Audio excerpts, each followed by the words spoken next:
Números capítulo 27, começamos a primeira parte deste capítulo com um episódio bem interessante, né? São as filhas de Zelofeade. O que acontece? Naquela época, o que nós tínhamos como lei era o seguinte: se um pai morresse e não tivesse filhos homens, ele deveria passar a herança para outras pessoas. Essas filhas de Zelofeade eram filhas que eram mulheres, obviamente, que não tinham irmãos homens, no caso. E aí eles vão até Moisés, elas vão até Moisés e dizem o seguinte: olha, nosso pai ele pode ser que morra, e nós não temos irmãos. Para que a nossa herança não passe para pessoas estrangeiras, porque assim, se elas se casassem, né, o pai pagava um dote para esse homem que ele casou com elas e tudo. Então, só que elas não eram casadas, elas eram filhas solteiras, não tinham irmãos e não eram casadas. Muito bem. Então elas vão até Moisés e falam assim: olha, para que a nossa a herança do nosso pai não passe de repente para uma mãe estrangeira, alguma coisa assim, é justo que nós que somos filhas sejamos herdeiras do nosso pai, né? E aí Moisés ouviu, levou até o Senhor, foi consultar ao Senhor sobre isso, e o Senhor responde: olha, essas meninas aí estão pedindo o que é correto, o que é justo, né? Então, institui isso agora em Israel, que se alguém tiver filhas mulheres, mas não tiver filhos homens, a herança será das mulheres, tá? E claro, se não houver filhas, aí tem que dar para o irmão, tem que dar, né, a herança para outras pessoas, os parentes mais próximos. Então é muito interessante que você vê que até casos que não estavam previstos na lei, Moisés ele consultava a Deus para que se pudesse colocar isso como nova lei em Israel, e isso estava acontecendo aqui, exatamente um exemplo muito claro até o versículo 10 desse capítulo, tá? E nesse capítulo também nós vamos ver que Deus ele fala para Moisés que Moisés vai morrer. E Moisés falou: olha, você vai subir até o Monte Abraim, lá você vai ver essa terra que eu jurei que eu vou dar aos filhos de Israel, né? E depois que você ver essa terra, você vai voltar para casa, ou seja, você vai morrer, você vai ser reunido, né, ao seu povo. E está muito claro também aqui nesse texto que Moisés ele não entra na terra prometida, porque naquele episódio das águas de Meribá, e o Senhor coloca isso para ele, né? Falou: você e Arão, vocês foram rebeldes contra mim nas águas de Meribá, né? Quando o Senhor diz assim: olha, falai a rocha, e vocês foram lá e bateram na rocha, enfim, lá em Cádiz, né, no deserto de Zim. Então Moisés ele escuta isso, que me chama muito a atenção, né? É que Moisés, pelo menos no texto bíblico, não está dizendo que Moisés foi questionar Deus em relação a essa decisão de Deus, não.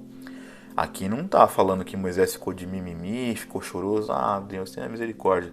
Obviamente, como ser humano, porque somos seres humanos, imagine você ou eu escutarmos, né, de Deus: ó, você não vai para a Terra Prometida porque você foi rebelde lá depois de tudo que você passou, né? Claro que vai te dar uma tristeza, uma revolta, alguma coisa desse tipo. Só que na Bíblia diz o seguinte: Moisés, ele volta o foco dele para aquilo que era mais importante, né? Moisés vira para o Senhor e fala: Senhor, o Senhor que é o autor e conservador, né, de toda a nossa vida aqui, coloque um homem nesta congregação, né, um homem que conduza este povo, que conduza a tua congregação, né, para que este povo aqui não sejam como ovelhas que não têm pastor. Olha que coisa extremamente interessante isso. E aí o Senhor responde a Moisés: não, claro, né, pode chamar lá o Josué, que é o filho de Num, né, a Bíblia trata ele como filho de Num, que era um homem em quem havia o Espírito, né, e quando você vê na palavra de Deus, está escrito assim: Espírito com E maiúsculo, ou seja, era o Espírito Santo estava com Josué, obviamente, né? E você traz o Josué na vista de todo mundo, né?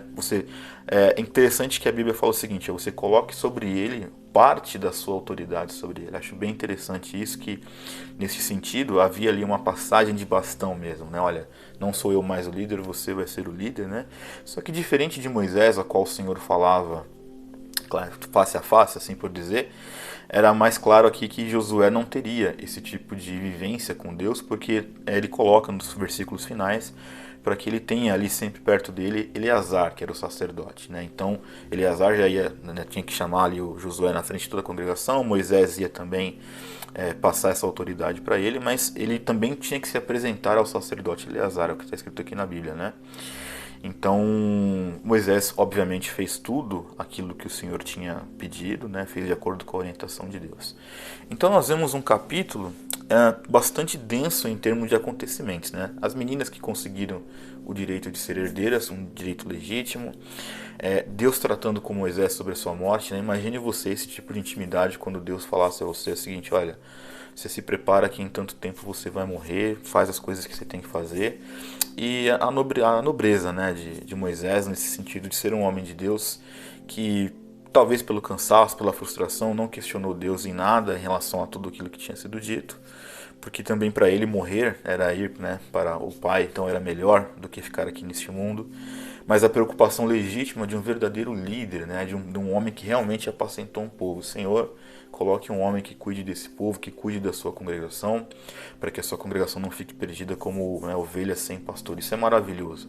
Isso nos dá uma grande lição que talvez nessa iminência da morte nós possamos entender aquilo que de fato é importante. Para Moisés não estava mais em questão se ele ia para a terra prometida ou não.